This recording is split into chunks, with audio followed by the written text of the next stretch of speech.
it's been decided I'm gonna have to start wearing disguises when I go to these hotels because the hotel staff are starting to recognize me, which is not good. I'm gonna talk about that later in the video.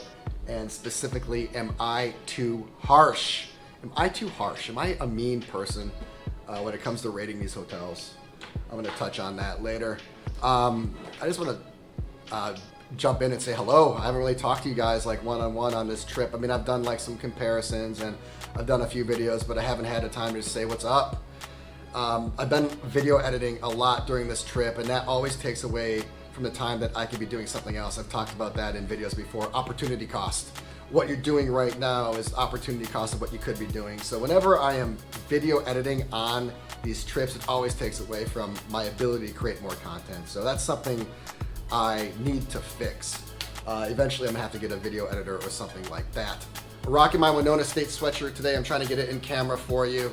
Winona is one of my top 5 cities in the world. Now, I know it's not your top 5 city, but the place really holds a very special and warm place in my heart. It's the city and the university where I found myself a while ago. Definitely turned my life around there and started becoming the person who I knew I could be. It's just this quaint, charming city that is nestled in between like the Mississippi River bluffs and cliffs. And the university there is fantastic. What's up, Warriors? It's a charming university. It has like a private type feel, but it's very much public. Great professors, a beautiful campus. I really, really profoundly enjoyed my time there. So I'd be remiss if I did not mention it. I'm wearing the sweatshirt today because it's like 16 degrees Celsius in this room. I have the air condition on blast, so that's why I am wearing the sweatshirt. But a great opportunity for me to talk about one of the best times in my life at Winona and Winona State. Okay, so trip update. I'm leaving Royalton Chic right now and I am off to Dreams. I'm going to a family hotel just for you. It's really not my forte. I really can't stand the family hotels, as you know, but it is one of the better family hotels in Punta Cana. It's one of the top hotels in Punta Cana, period. And plus, I've never been to a Dreams hotel, so I am personally interested in what that's going to be like. It could not come at a better time. This is always the time during my trip where I am just run down and kind of contemplating not only my trip, but my existence. It always happens. Like I always hit like my stride on day 7, 8, or 9. And then like on day 12, 13, 14, I'm always just kind of hitting a wall. No need to sound the alarm on this one though. Like I've only had like one iffy day, and that was just a long day of day drinking that kind of led into the night. But I mean, that day on this trip was like Bible study compared to my last trip. My last trip was just crazy. Like every day it was just insane for day and week straight on my last 36-day trip. So I definitely have found balance on this trip, and I'm actually having a really remarkable time. And also one thing that's keeping my energy levels up and keeping me like focused on the prize is that I've been to Punta Cana before, so I kind of know what to expect. And also, I think the string of hotels during this stay is better than my last one. I mean, my last one had some good ones, but I think this string is even better, you know, with Breathless and Royalton Chic, and then I'm going to Excellence, and then at the end I'm going down to Cana. Although this trip may not be as long, and although I might not have hit like the crazy, wild, chaotic parties that I hit on my last trip, I actually think from like a hotel perspective, this trip is better. I'll say this, I am gonna do a recap of my top 14 hotels. You know, I did my top 8, and that video was pretty popular. I'm gonna do my top 14, and I will say, I'm pretty confident that the top 5 will be shaken. Like top 7 will probably be shaken. Like the hotels I've been to thus far have been really good, and I know I got some good ones left. All right, I know it's a question all of you are dying to know. Have I relapsed on caffeine? No, I have not relapsed on caffeine. I'm so proud of myself. Like I haven't touched a Pepsi, I haven't touched a Coca-Cola, no coffees in the morning. Coffee shop here at Royalton Chic was fantastic. The menu was just as good as the one that was at Majestic Mirage. One at Majestic Mirage is what called Cafe Espanol. This coffee shop is not as nice, but the menu is just as wide. Like I walked in there to get some finger foods and some ice creams, and all I could do was just stare at that coffee menu. They had Mexican coffee, Hispanic coffee, Irish coffees, bonbons, different types of bonbons. It was unbelievable, but I'm remaining steadfast. I'm practicing fortitude. I do not want to relapse on caffeine because coming off of that for like 3 or 4 weeks was really difficult. In the interest of full disclosure, however, I will say that I did relapse on nicotine a little bit. I was going strong for months, but I was hanging out at the pool and cool crowd, and the drinks were flowing, and like I feel whenever the drinks are flowing that like exacerbates the possibility of having nicotine. I mean, it does generally speaking, and it absolutely does for me. So yeah, I always need to watch myself. Like I could not have nicotine for like 3-4 months, 12 months, even past that. Like the second like the drinks start flowing, I really need to watch myself because that's when I start looking for a vape. There may have even been like a random drag off a cigarette as well, but that was just one day, just isolated, and I'm back on the straight and narrow. So overall, doing really, really well, staying healthy here in Punta Cana. All right, so let's talk about wearing disguises. Hotel staffs are starting to recognize me. It's happened a few times while I've been here on this trip. And at where I'm at in my channel right now, it's obviously only going to happen more as my channel grows. And I don't mind being recognized at all. Actually, everyone who approaches me is so friendly and so nice, and I'm always able to have a good conversation. So that's not the aspect that I mind. The aspect that I mind is that I want to be anonymous.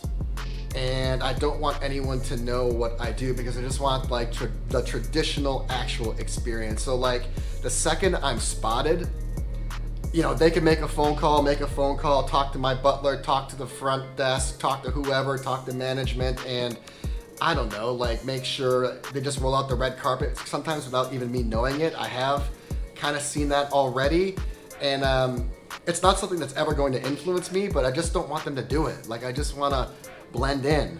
You know, I just want to have like the regular experience. And when I was flying under the radar, it was so much easier to do. So yeah, definitely getting recognized, and I could see that it could possibly be a problem moving forward. So I did get recognized by the marketing manager here at Royalton Chic, and I had a great conversation with him. He's a really cool guy, and I really enjoyed talking to him. And you know, he said, "You're harsh." He said harsh. And he spoke phenomenal English. And I was like, well, you know, maybe that just didn't translate well. Maybe it means something different in Spanish. But then again, like, harsh is a pretty specific word. Like, you have to know what harsh means. And I want to talk about, am I harsh or not? I don't think I'm harsh. I think it's misinterpreted. And I'll touch on that misinterpretation in a second, but I want to talk about, like, why people aren't more honest in their hotel reviews. I think, like, a lot of the YouTube community, they're so positive about their hotels for a few different reasons. I think number one is like that people think that they should put out positive content, and that people only want to watch positive content. So like you want to go to the hotel and make it look as glamorous as possible, as fun as possible, and as cool as possible, because that is what's going to sell and register. And obviously I totally disagree. I think that authenticity is the ultimate currency. I think that transparency is the ultimate currency. I would rather be respected than I would rather be liked. But I think when you're authentic, you're much more apropos to being liked than when you're being fake, obviously. So yeah, I think a lot of people want to put out positive content because they think that's what people want, and therefore it's like this feedback loop. So I think that's an issue. I think number two is I think that people are just afraid to sometimes give their own opinions. I think that they're afraid that they might go against the grain. And you know, if they see that a hotel is 4.5 or 5-star on TripAdvisor and they think it's a 2, I think that there may be some confidence or some insecurity issues about putting their own opinion out there. I mean, going against the grain and being contrarian is very, very hard. So I think that's another reason. It's always much more safe and secure to go with the herd and to go with the general population and to blend in. So I think there's a lot of blending in, not only in YouTube, but in life. You know, in a lot of ways, I think that YouTube is a microcosm for life. So yeah, I think there's a lot of groupthink and a lot of echo chambering, not just in YouTube, but in life. And that's why you see just positivity when there shouldn't be. Also, this one is glaringly obvious. I think that people want to get something from the hotel. I mean, I think a lot of people are either compensated with either money or like a hotel stay for their thoughts. And if a hotel is going to put you up for a night or 2 or 3 or 4 or for however long, they're obviously going to want something in return. They're not going to give you something worth value for you to give them anything negative value in return. They want a value for value exchange. So yeah, I think that a lot of people like will call a hotel and say, hey, look, I'm an influencer or I have a channel, here's how many views I get, I want to come to your property. Would you be willing to give me a room or a discount or whatever in return for some free good publicity? And I think that's how a lot of these hotel reviews work. And for me, like, I think the exact opposite, right? Because the second that they have their hooks or their claws in me is the second I can't be real. It's the second that I can't be authentic. It's the second that I can't free think. So for me, I actually see that as something I would never want. That seems like a major detriment to me. But then again, like, I'm self-funded. And I don't have to ask the hotel for free stuff because I can just afford it on my own. So therefore I can be totally real. But I know a lot of people aren't in that position, and because of that, their opinion may be biased in order to get free stays, discounted stays, or free travel, whatever. So that is why I think there are a lot of positive reviews, or overwhelmingly positive reviews on YouTube about hotels. Am I too harsh? First of all, like, I don't think I'm harsh. I mean, I always say, like, I'm the most optimistic cynic there is. You know, actually, like, I tend to think of myself as much more optimistic and proactive than I do being cynical or reactive. But like, when you've traveled as much as I have and you have my resume and body of work, you just look at things a little bit differently. You know, if you like steak and you think steak is delicious, but you're only able to have steak twice a year, you're probably gonna think that every steak is good.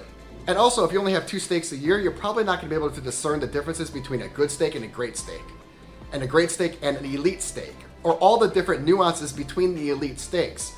And the same kind of goes for hotels. If you only travel like a few times a year and you only take, you know, a couple trips a year or a trip a year, you're gonna have a much different prism that you see things through than I do. You know, I go to maybe, what, 8 hotels a month?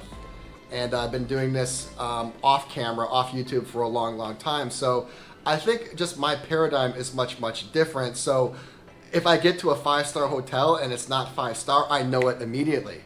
You know, just like someone who only drinks 25-year-old whiskeys. The second he gets a 12-year-old whiskey, he's gonna know just immediately that it's not for him.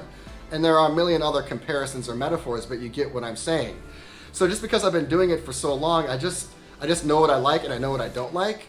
And I'm not really influenced by the star rating or the brand or any of the press because, again, I've just been doing it for 13 years. I'm just so blasé about it at this point. So do I think I'm harsh? No, I don't think I'm harsh, but then again, that's just my opinion.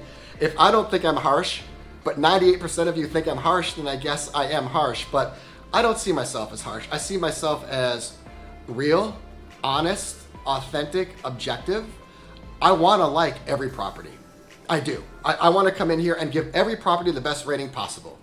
It just doesn't turn out that way, just like how you can't give every student an A. And also, and lastly, I talk about this in my videos, I only stay at the best properties. So therefore, like, I'm kind of pitting them against each other. Like, I may end up giving a Ritz-Carlton a score of a 1 or 2, which is, you know, my base scores. But because I'm not staying at any, you know, 2, 3, 3.5 star hotels, you know, like a Ramada or Best Westerns, or really like any like mid-level boutique type places, I'm only pitting the best against each other. And when you watch an all-star game, whether it's the NHL, NFL, whatever, those are the best players on the field, ice, court, whatever. Those are the best 20, 30 players in all of the league. But if you were to rate all those players at an all-star game, there are going to be the worst and there are going to be the best. And that's, you know, really what I'm doing. I'm taking the best hotels and pitting them against each other. And when you pit the best hotels against each other, you're probably gonna see flaws that normally wouldn't be there. All right, so am I too harsh? Those are my thoughts. Let me know what you think. I know some of you absolutely have opinions on this. Drop a comment below. Let me hear what you gotta say. I am running so late. I need to get out of here. I'll see you in the next video.